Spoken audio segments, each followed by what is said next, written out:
안녕하세요. 저는 역삼과 언주역 사이에 위치한 강남 올림안과에서 대표원장으로 일하고 있는 안과 전문의 이기일입니다. 반갑습니다. 일단 다른 안과 질환이랑 비슷하게 백내장도 시력 불편감, 그러니까 침침하다로 많이 오세요. 침침하다. 근데 뭐 유튜브에서 보면 여러 가지 자가 진단법을 막 말씀을 하시는데 그게 그렇게 정확하지가 않아가지고 내가 이제 멀리든 중간이든 가까이든 좀 덜 보이고 그 멀리 가까이 전환이 잘 안 되고 빛이 번져 보이고 포괄적으로 좀 침침하다 그러시면 안과에 나오시면 가장 정확한 검사가 되고요. 자가 진단법이라고 하면은 그냥 침침함 정도를 느끼시면 정확한 검사를 하러 오시는 게 제일 좋고요. 그다음에 백내장이 사실 아니고 다른 문제인 경우도 많이 있거든요. 눈의 병이 아니라 눈 표면 질환일 수도 있고 황반 변성일 수도 있고 또 자가 진단만으로 뭐 강조하고 싶진 않고요. 좀 침침함이 있으시면은 안과를 와 주시는 것을 권해드립니다. 그 둘 다 이제 눈 안에 수정체라는 이제 구조물이 있거든요. 눈을 보통 카메라에 비교를 하니까 카메라에 그 렌즈 기능을 하는 수정체가 있는데 수정같이 맑다 그래가지고 어렸을 때 수정체였는데 멀리 가까이는 조절 기능을 합니다. 그래서 가까이 볼 때는 이렇게 됐다가 멀리 볼 때는 이렇게 됐다가 이 기능이 이제 빨리 안 되고 또는 잘 안 되고 이런 거가 이제 노안 증상이고요. 백내장은 이 수정체의 조절 기능이 아니고 수정체라는 단백질이 변성이 돼서 뭐 하얗게 변하거나 노랗게 변하거나 딱딱해지거나 이런 단백질의 변성을 백내장이라고 하거든요. 동일하게 카메라 렌즈 같은 수정체에 발생을 하지만 이 조절 기능이 안 되는 거를 노안이라고 하고 이렇게 뿌옇게 변하는 거를 백내장이라고 하는데 보통 동시에 진행하기 때문에 노안 백내장이라고 통칭합니다. 되게 다양한 증상이 있을 수 있는데 일단은 침침해 보이고요, 뭐 흐려 보이고 예를 들어서 빛이 번져 보일 수도 있고 사물이 겹쳐 보일 수도 있고 되게 다양한 증상이 있습니다.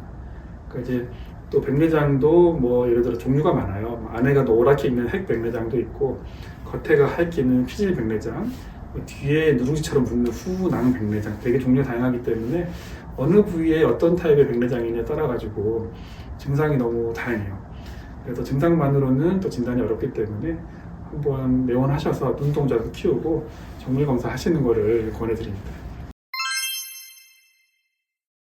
그러니까 뭐 유전까지는 아니지만 백내장이 좀 빨리 오시는 분들도 있고 또 생활 습관상 뭐 자외선 노출이 많다거나 탈수가 심하다거나 뭐 외상이 있다거나 여러 가지 이유 때문에 빨리 오신 분들은 빨리 오시고 또 천천히 오신 분도 있는데 보통 만으로 50세가 넘어가면 일부라도 거의 진행을 하기 때문에 내가 얼마나 빨리 오는지 그 단계를 확인하기 위해서라도 한 번 정도는 검사를 하시는 게 좋습니다.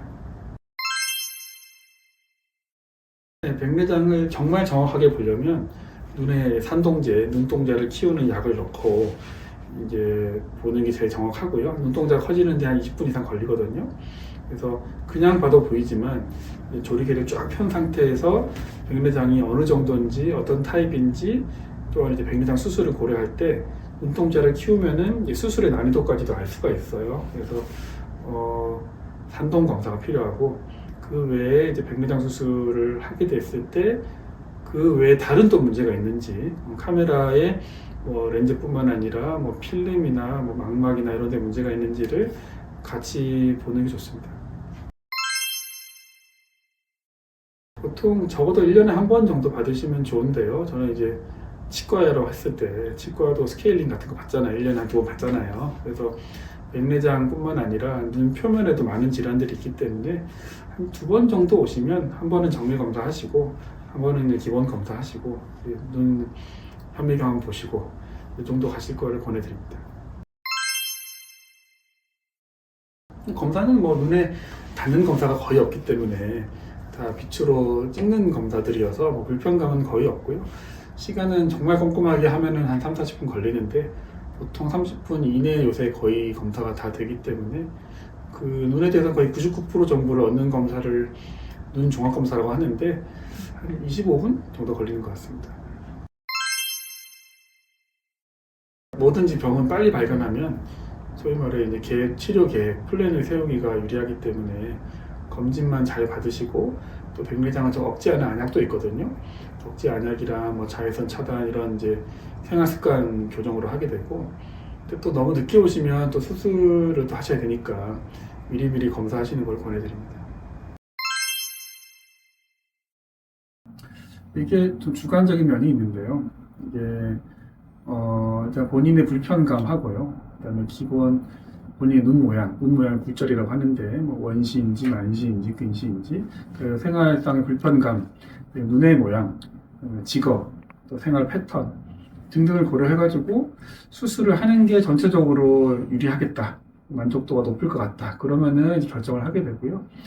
다양한 변수가 있어서 좀 이제 일괄적으로 말씀드리긴 그렇고 충분하게 저나 이제 상담을 받으신 다음에 뭔가 만족도가 훨씬 높을 것 같다. 그럴 때 결정을 합니다. 강남권에 있는 많은 병원들이 또는 큰 안과에서는 레이저 백내장을 많이 하거든요. 백내장의 절차 스텝이 되게 세분화되어 있는데 처음 가장 중요한 이제 전낭절개, 뚜껑 여는 거, 그다음에 핵 쪼개기 이런 거를 이제 레이저로 하는 병원이 있어요. 저희 병원을 포함해서. 그래서 레이저 백내장 하는 시간이 5분. 그다음에 이제 실제로 눈 안으로 들어가서 딱딱한 백내장을 제거하고 인공수정체를 삽입하는 이제 마무리 단계가 한 15분. 그래서 평균 한 20분 걸리는 것 같고요. 뭐 빨리 한다고 좋은 건 아니니까 꼼꼼하게 하는 게 한 20분 정도 걸리는 것 같습니다. 보통 이제 처음 일주일, 그다음에 처음 한 달이 중요한데요. 처음 일주일은 그래도 이제 눈 안으로 들어간 나름의 안내 수술이기 때문에 이 염증 또는 감염이 되게 무섭거든요. 수술을 잘 해놨는데 그 다음날 등산 가는 사람도 봤어요. 이거는 이제 너무 용감하신 거고 이제 애기 눈이라고 생각하고 수술을 했으니까 푹 쉬시고 안약 잘 넣고 그 다음날부터 일상생활은 다 가능하고 마트도 가시고 다 할 수 있는데 뭐 무리를 하신다거나 약을 안 넣는다거나 감염이 된다거나 그러면은 이제 결과가 확 나빠질 수 있어가지고 처음 일주일은 염증 감염이 중요하고 그 다음 한 달은 이제 점점 시력도 많이 올라오고 각막의 부비도 빠지고 그런 기간이에요. 그때부터는 이제 눈 건조가 또 오히려 또 심해지기 때문에 그런 것들을 케어함에 있어서 처음 일주, 처음 한 달이 좀 중요하겠습니다. 그 인공수정체도 뭐 저가 레지던트 할 때만 해도 계속 매년 개발되고 발전되고 하더라고요. 예를 들어서 한 40년 전에 처음 인공수정체가 개발됐다고 하면은 1세대, 2세대, 3세대, 지금은 대충 한 4세대까지 온 것 같은데 뭐 단초점, 그러니까 이제 도수가 거의 없고 그냥 안경을 쓰게 하는 그런 것도 있는데 그거는 이제 수술을 해도 멀리 가까이 안경이 필요하기 때문에 요즘 막 권해드리고 싶진 않고 그 다음에 나오긴 안시교정 2세대 멀리는 잘 보이고요. 가까이는 무조건 돋보기 써야 되고 그 다음에 이제 뭐 이중초점, 다초점 이렇게 3세대가 나왔다가 요즘에는 이제 4세대는 이제 연속초점이라고 멀리 중간 가까이를 다 보면서 빛 번짐을 조금 줄여주는 그런 거 하고 그 다음에 프리미엄 단초점 또는 이제 준 다초점이라고 하는데 정식 명칭은 EDOF예요. 그래서 초점 심도를 강화시켜주는 그런 프리미엄 단초점인데 그러면 이제 선명도와 범위를 둘 다 만족시키는 되게 최신 렌즈거든요. 저는 개인적으로 제일 좋아하는데 얼추 멀리 가까이 보이면서 빛 번짐 없는 프리미엄 단초점까지 해가지고 크게 4가지 정도가 있겠습니다. 환자의 니즈가 제일 중요하고요. 이제 뭐 예전보다는 여러 가지 이유 때문에 가격이 많이 내려와서 웬만하면은 조금 그래도 한 중간 이상 정도의 퀄리티를 보장하는 거를 권해드려요. 그래서 이게 뭐 한번 넣었다가 뺐다가 이게 안 되기 때문에 뭐 가구로 치면은 붙박이장 같은 거라서 한번 들어가면 거의 평생 가는 거고 100세까지 가는 거예요.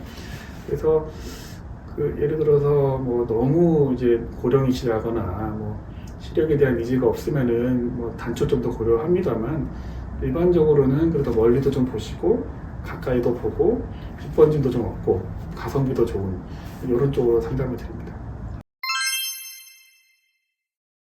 대부분 수술 전보다 무조건 좋아지고요.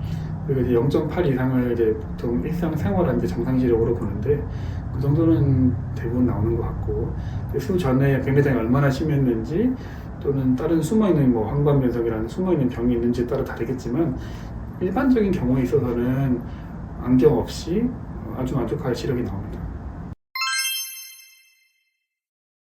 부작용보다는 적응의 문제인 것 같습니다. 그래서 수술 후에 이제 눈도 적응하고 뇌도 적응하는 기간이 좀 필요하고요. 다초점 수술하신 분들은 이제 야간에 피 번짐을 좀 얘기를 하거든요. 그래서 여성분들은 이제 다초점을 좋아하시고요. 왜냐하면 멀리 중간 가까이 아예 안경을 안 쓰기 때문에, 그래서 약간 운전도 많이 안 하시기 때문에 여성분들은 다초점을 좋아하시고, 남성분들이라거나 운전을 많이 하시는 분들은 저는 다초점보다는 준 다초점 EDOF 렌즈를 약간 짝눈을 만들어서 이제 모노비전이라고 하는데 그렇게 적응하시기를 일반적으로 권합니다. 예, 일부 가능하고요. 백내장이 진행하는 것의 가장 큰 원인은 자외선이기 때문에 자외선 차단만 잘 해주셔도 매우 도움이 되고, 물 많이 드시고, 비비는 습관이 좋지는 않아요. 비비는 습관은 눈이 약한 조직이기 때문에 비비지 마시고, 요새 많이 나오는 항산화제 있잖아요. 그거 좀 드시고.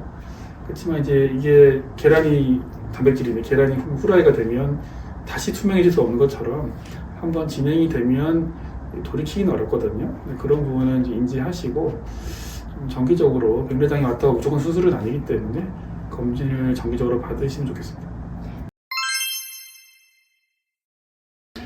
블루라이트는 제가 알기로는 좀 논문에 따라서 한 7대3 정도로 도움이 된다고 하는데, 블루라이트는 보통 이제 그 망막의 손상을 막기 위해서 하는 경우가 많아요. 그래서 백내장이랑 직접적인 관계가 있는 건 아니고, 그래서 어쨌든 뭐 저는 도움이 된다고 봅니다. 백내장이랑 직접적인 연관은 없고요. 오히려 망막이랑 연관이 된 거라서 블루라이트는 그런 목적으로 도움이 되죠.